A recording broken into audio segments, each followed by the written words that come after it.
Les difficultés que vous rencontrez en enseignant le français? D'abord, il y a le manque de motivation concernant les élèves, parce que tout élève qui participe en classe est regardé par les autres comme un Sénégalais. Et aussi au niveau du prof, le prof qui parle français aussi ici en Gambie est considéré comme un Sénégalais. Donc ça décourage le professeur ainsi que les élèves aussi.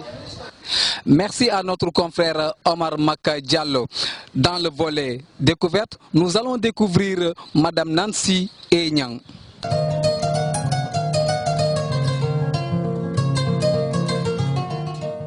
Bonsoir chers téléspectateurs et amis de Gazette francophone.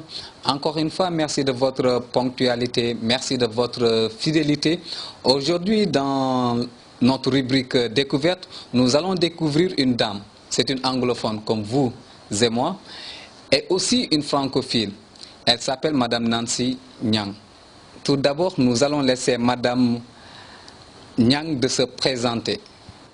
Comme tu as déjà dit, Djadjo, je m'appelle Nancy Aminata Nyang.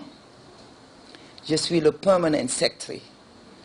En français, on dirait secrétaire général ou bien directeur de cabinet du ministère responsable de l'information et de la communication. En anglais, c'est Minister of Information and Communication Infrastructure. Je suis dans ce ministère depuis presque 2 ans. Madame, pouvez-vous nous parler un peu de votre circuit scolaire? En ce qui concerne la langue française, je l'ai découvert quand j'étais en école supérieure. J'ai fait mes études à St. Joseph's Primary and High School. Donc à l'époque, quand on entrait en 6e, et c'est Form 1, c'est en ce moment qu'on découvre la langue française. En ce moment-là, on dira grade 7. Grade 7 now. À l'époque, c'était Form 1. Et enfin, en français, dans les pays francophones, on dit 6e, entrer en 6e. Donc, c'est dans cette année-là que j'ai... et c'était en 65-66, que j'ai découvert la langue française et ça m'a plu du coup. À partir de là, je suis allée à l'université de Dakar et de l'université de Dakar, j'ai atterri en France, à Nice. Et j'ai pu décrocher la licence et la maîtrise en langue française, mais en lettres modernes, oui. On ne peut pas parler de circuit scolaire sans pour autant aussi parler un peu de votre circuit professionnel. En ce qui concerne le circuit professionnel, j'ai commencé d'abord à travailler comme caissière. Pourquoi j'ai travaillé à cet âge-là? À l'époque, je n'avais que 17 ans, 18 ans.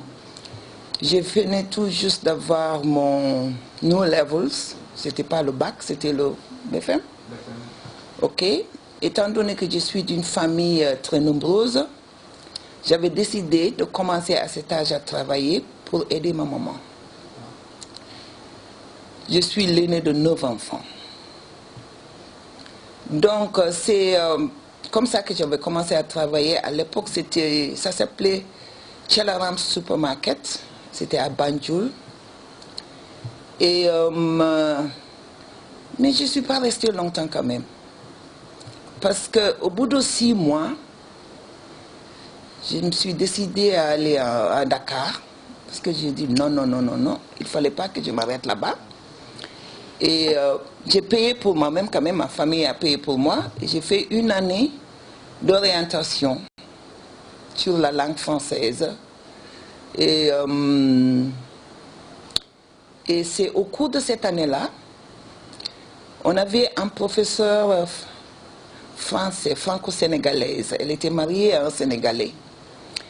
Je crois bien qu'elle aimait bien comment je m'exprimais et elle voyait bien l'ambition que j'avais pour comprendre, pour connaître la langue. Et c'est elle qui était instrumentale pour que je puisse avoir une bourse française pour aller continuer mes études en France. Voilà. Mais entre-temps, après mes études, j'ai quand même pu enseigner à Muslim High School. Et puis, j'ai terminé à Gambia College, où j'ai enseigné pendant 4 ans, avant de rejoindre la Confédération de la Sénégambie, le secrétariat à Dakar, pour entrer dans le circuit administratif. Et à la dissolution de la Confédération de la Sénégambie, je suis rentrée et j'ai commencé à travailler au ministère des Affaires étrangères d'abord, et puis agriculture, finance, ce qu'on appelle local government. Après, je travaillais encore Riders for Health, et puis je suis revenue dans le circuit gouvernemental comme permanent secretary au ministère des Forêts, c'est-à-dire Ministre of Forestry and the Environment. Et là, j'ai débarqué ici, qui est le ministère de l'Information et de la Communication. Madame, pouvez-vous nous parler aussi de l'importance d'être bilingue? Parce qu'ici en Gambie, on a tendance de dire d'être bilingue, c'est-à-dire de pouvoir s'exprimer en français et en anglais en même temps, mais l'importance aussi de pouvoir s'exprimer dans toutes les langues. C'est les bénéfices, on ne peut pas compter les bénéfices vraiment. Parce qu'il faut savoir que maintenant on est dans un monde global, comme on dit. Et puis pour pouvoir communiquer avec les gens, il faut les comprendre. Donc, la langue française et la langue anglaise étant les 2 langues les plus importantes, je crois bien que c'est très très important pour chacun et chacune de comprendre, au moins de pouvoir d'avoir un peu de maîtrise des 2 langues. Moi, je dis toujours que connaître une langue, c'est avoir une clé sûre. Parce que les langues, ça sert à ouvrir des portes. Pourquoi passer par un intermédiaire si on peut discuter ensemble? Utiliser un intermédiaire, ça veut dire diminuer ou ajouter quelque chose qu'on n'a pas dit. Donc c'est très très très important les langues. Et je voudrais donner des conseils aux jeunes d'aujourd'hui, tout particulièrement aux tout petits, dans les écoles primaires, de comprendre la valeur des langues internationales. C'est très important. Votre dernier mot? Mon dernier mot, c'est comme j'ai déjà dit, d'encourager les gens de comprendre la langue française. Tout à l'heure, avant qu'on ne commence cette interview, je t'avais raconté une anecdote. Oui. Que quand j'enseignais la langue française à Gambia College, il y avait des gens qui refusaient de comprendre la langue. Pourquoi enseigner la langue française? Mais je suis sûre qu'aujourd'hui, la personne là, qui disait qu'il ne voudrait pas apprendre la langue française, est en train de regretter. C'est très important. On est dans un monde global. As they say in English, it's a global village. Donc on doit comprendre. Oui, c'est vrai. On doit comprendre nos langues nationales. On doit les comprendre. Mais aussi, il y en a d'autres. As they say in English, some are equal, but some are more equal.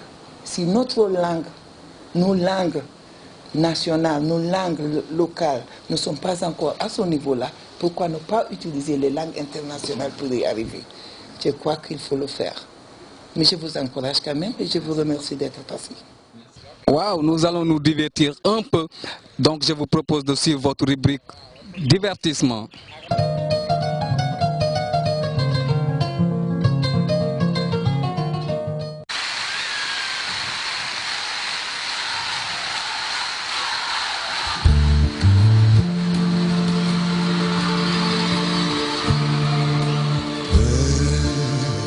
C'est tellement quand j'y rêve en tes pour elle.